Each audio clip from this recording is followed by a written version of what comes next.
Pozdravljeni, sem Mojca Duh, dijakinja 4. letnika Srednje prometne šole Maribor in danes vam bom predstavila nekaj o svojem praktičnem usposabljanju na letališču Edvarda Rusjana v Mariboru. Prvi dan prakse sem seveda porabila za to, da sem najprej spoznala letališče, njegovo območje, svojega mentorja ter sodelavce. Čez vso prakso pa sem spoznala nekaj zelo zanimivih stvari. Med njimi je bila tudi pretočna rentgenska naprava, ki je vsem tudi zelo znana.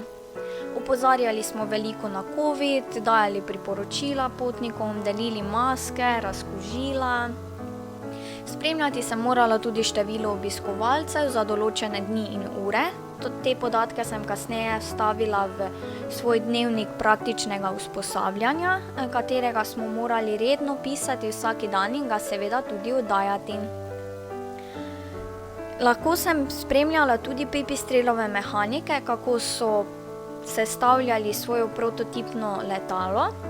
Bila sem prisotna pri pristanku največjega helikopterja na svetu, MI-26. Spoznala sem tudi druge pomembne službe, kot so Finančna uprava Republike Slovenije, reševalci, gasilci, policija ter vojska, katera svoj helikopter uporablja tudi za nujne medicinske pomoči. Največ svojega časa pa sem seveda preživela pri varovanju. Spoznala sem tudi delo v kontrolnem stolpu in pa meteo službi.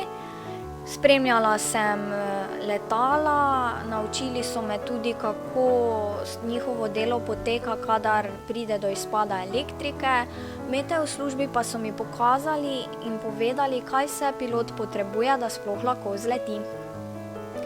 Na svoji praksi sem se zelo zabavala, veliko sem se naučila, mentor in sodelavci so mi odgovorili na vsa vprašanja, zelo dobro so mi pokazali, kako določeni sistemi delujejo, kako pregledati varovano območje in pa veliko zanimivih stvari, kot pristanek MI-26 in pa seveda pristanek nogometašev.